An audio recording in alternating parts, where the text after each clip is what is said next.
بات میرے عزیز و عذاب کی آئی ہے نا تو آپ یہ بھی سنتے چلیں۔ جناب حضرت ابو بکر صدیق رضی اللہ تعالیٰ عنہ کا دور خلافت ہے، آپ کا زمانہ ہے، ایک شخص فوت ہوتا ہے، موت ہو جاتی ہے اس کی، جب اس کا انتقال ہوا نا، وہ فوت ہوا تو اس کے جنازے کی تیاری کی گئی میرے عزیزو، اس کو کفن پہنایا گیا۔ کفن پہنانے کے بعد میں میرے عزیزو جب نماز جنازہ کی تیاری کی گئی، نماز جنازہ کے لیے صفیں بن جاتی ہیں اور ان صفوں میں صحابہ کرام رضوان اللہ تعالیٰ علیہم اجمعین بھی موجود ہیں، سامنے جنازہ رکھا ہوا ہے۔ ابھی نماز جنازہ شروع کرنے ہی والے تھے کہ کسی نے یہ محسوس کیا کہ جو کفن اس مردے کو پہنایا گیا ہے وہ کفن حرکت کر رہا ہے، وہ کفن ہل رہا ہے۔ سارے لوگوں میں افراتفری مچی، سب نے کہا چلو چل کر کے دیکھتے ہیں کہ آخر معاملہ کیا ہے، یہ کفن حرکت کیسے کر رہا ہے، کفن کیوں ہل رہا ہے۔ جب قریب پہنچے نا، کفن ہٹا کر کے دیکھا میرے عزیزو تو ایک سانپ اس کے اندر تھا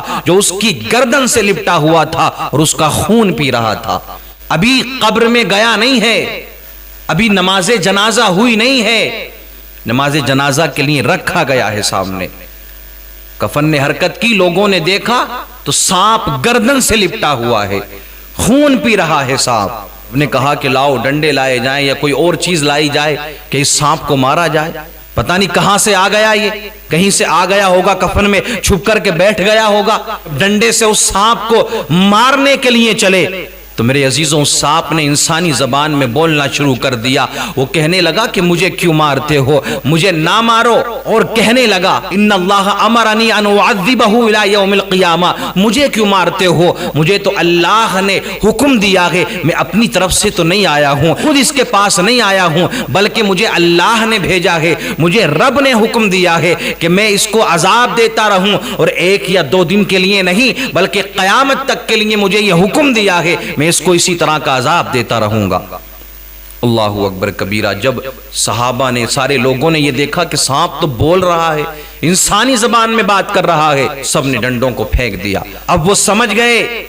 کہ یہ کوئی عام سانپ نہیں ہے، یہ کوئی ایسا نہیں کہ کہیں سے چھپ کر کے آ گیا ہے، بلکہ یہ سانپ یہ عذاب الہی کی شکل میں نازل ہوا ہے، یہ اللہ کا عذاب اس بندے پر ہو رہا ہے کہ جو فوت ہوا ہے، جس کا انتقال ہوا ہے، جس کی موت ہوئی ہے۔ لیکن ظاہر سی بات ہے، جب ایسا کوئی انسیڈنٹ ہماری نگاہوں کے سامنے آ جائے، ایسا کوئی واقعہ، ایسی کوئی حرکت اگر ہماری نگاہوں کے سامنے ہو تو بندہ سوچنے پر مجبور ہو جاتا ہے۔ بندہ سوچتا ہے یار کہ آخر اس مرنے والے نے ایسا کون سا کام کیا ہوگا جس کی وجہ سے مرنے کے بعد میں اس کے ساتھ میں یہ واقعہ پیش آیا۔ آپ نے دیکھا ہوگا میرے عزیزو، کبھی کبھی ایسا ہوتا ہے کہ ادھر دفن کر کے آئے اور پھر قبر بیٹھ جاتی ہے،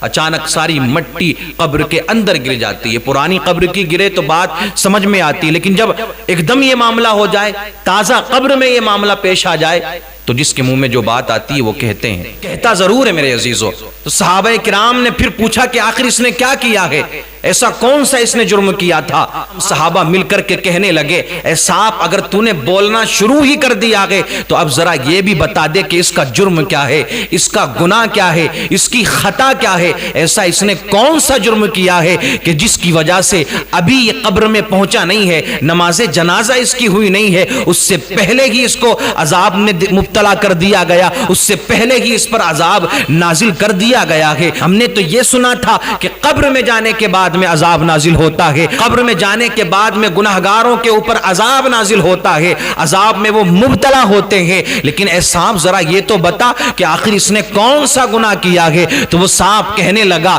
1 یا 2 خطائیں نہیں تھی، بلکہ جب یہ زندہ تھا تو دنیا کے اندر رہ کر کے یہ 3 خطائیں کیا کرتا تھا۔ خطایاہ ثلاث، 3 خطائیں ہیں اس کی،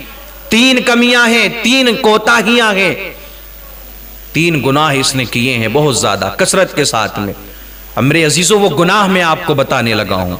اور سب ہم اور آپ سب مل کر اپنے اپنے گریبان میں جھانکے اور سوچیں کہیں ہم تو ان خطاؤں میں مبتلا نہیں ہیں، کہیں ہم تو یہ جرم نہیں کر رہے ہیں، کہیں ہم سے تو یہ گناہ نہیں ہو رہا ہے۔ آج دوسروں کے گریبانوں میں جھانکا جاتا ہے، دوسروں کے اوپر انگلی اٹھانا یہ بڑا آسان ہے، کسی پر بہتان لگانا یہ بڑا آسان ہے، کسی کو کچھ بھی کہہ دینا یہ بڑا آسان ہے۔ کبھی کبھی اپنے گریبان میں بھی جھانک کر کے دیکھ لیا کرو، کبھی اپنے آپ سے بھی باتیں کر لیا کرو کہ تم کتنے دودھ کے دھلے ہوئے ہو، تمہارا دامن کتنا صاف ہے، تم کتنے پاک اور صاف ہو، تم کتنے نیک ہو، تم کتنے نمازی ہو۔ وہ کہا ہے نا کسی نے کہ نیک بنو لیکن اتنے نیک نہ بنو کہ دوسرا تمہارے سامنے تمہیں گناہگار نظر آنے لگے، دوسرے کو گناہگار نہ سمجھو۔ اب میرے عزیزوں میں خطائیں بتانے چلا ہوں اس مرنے والے کی کہ جس کو قبر میں جانے سے پہلے عذاب میں مبتلا کر دیا گیا، جس کے اوپر عذاب نازل کر دیا گیا۔ پوچھا صحابہ نے تو اس نے کہا، سانپ نے، کہ اس کی پہلی خطا یہ تھی، اس کا پہلا جرم یہ تھا، یہ اذان سن لیتا تھا لیکن نماز کے لیے نہیں جاتا تھا، مسجد میں نماز ادا نہیں کرتا تھا، نماز نہیں پڑھا کرتا تھا، تو سنتا تھا اذانوں کی آواز اس کے کانوں میں آتی تھی، 5 وقت میں مؤذن دنوں رات میں حی علی الصلاۃ حی علی الفلاح کی آواز بلند کرتا تھا، اس کو بلایا جاتا تھا کامیابی کی طرف، لیکن یہ اگنور کر دیا کرتا تھا، نہیں جاتا تھا نمازوں کی طرف، نہیں جاتا تھا کامیابی کی طرف۔ اور میرے عزیزو اس مرنے والے کا دوسرا جرم یہ تھا، اس کا دوسرا گناہ یہ تھا کہ اللہ نے اس کو مال تو عطا فرمایا تھا، رزق کی فراوانی تھی، اللہ نے بہت مال عطا فرمایا تھا، لیکن جب اللہ کی راہ میں خرچ کرنے کی بات آتی تھی، جب زکوٰۃ دینے کا نمبر آتا تھا تو وہ زکوٰۃ نہیں دیا کرتا تھا۔ اللہ اکبر کبیرہ۔ کیا آج ہمارے درمیان ایسے لوگ موجود نہیں ہیں؟ کیا آج ہم میں سے کوئی ایسا نہیں ہے؟ مجھے بتاؤ، اگر آپ ڈھونڈنے پہ آئیں گے تو آپ کو دینے والے کم ملیں گے اور نہ دینے والے آپ کو کثرت سے مل جائیں گے۔ زیادہ تعداد میں ایسے لوگ ملیں گے کہ جو اپنے مال کی زکوٰۃ نہیں نکالتے ہیں۔ اور تیسری بات میرے عزیزو جو سب سے زیادہ ضروری بات ہے،